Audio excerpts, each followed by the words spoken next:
Nice to be here tonight. Especially with a crowd like you guys. But I'm very honored to have this opportunity to present for the Waterman of the Year Award. My favorite surfer and an outstanding young man who I think is changing the perception of what a great surfer should be like, and not only within our sport, but kind of to the general public as well. You know, my parents never thought surfing was going to lead anywhere worthwhile.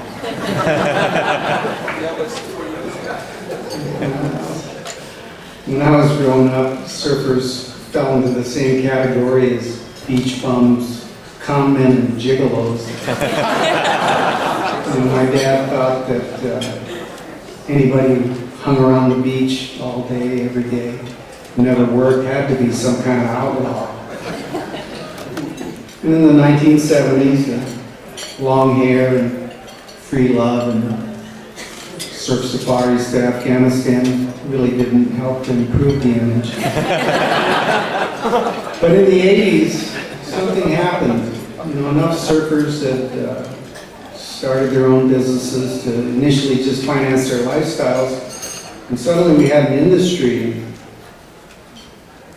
This industry actually supported the extreme concept of paying surfers to go surfing.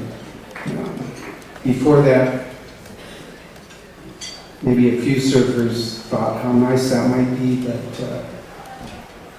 no one who owned the business was really considering that absurd idea.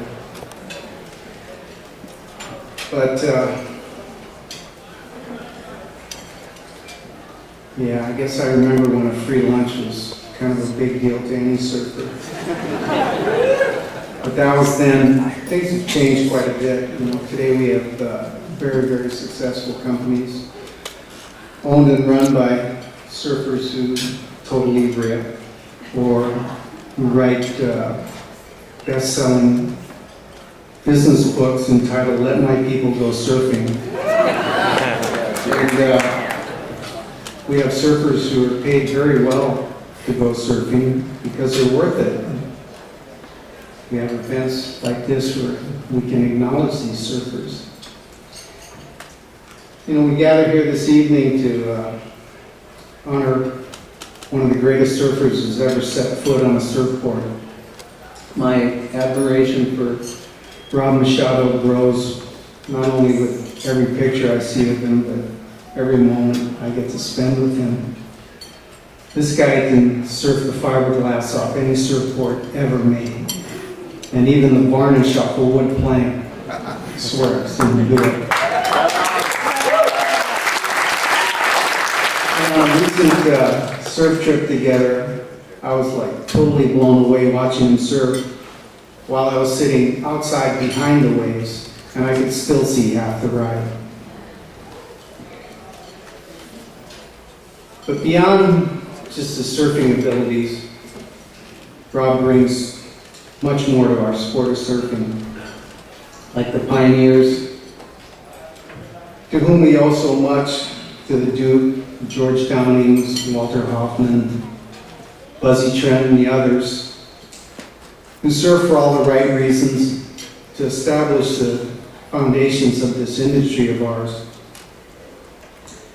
Rob adds value to our business. And it's not just for the companies that he works for, but it's for the whole world of surfing. Rob Machado makes surfing better. The reason is this: Rob surfs for the joy of it. And this is the essence of surfing. This is the reason why it's so great.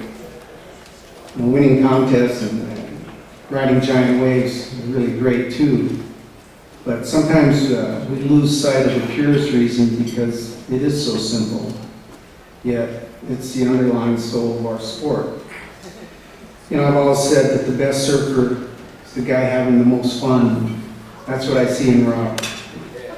You know, some of you may remember that one Pipe Masters contest when Rob and Kelly were in the same heat. And, there's a world championship on the line.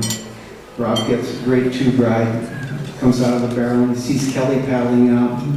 What does he do? He high-fives Kelly on the way by. He wasn't thinking about the contest. He wasn't thinking about the World Championship. He was thinking about how much fun he was having surfing good pipe, just his friend in the water.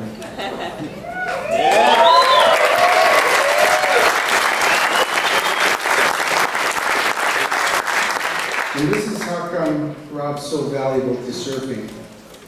He's out front, where everybody can see him, surfing in that old Hawaiian way, full of aloha, sharing and caring, having the time of his life.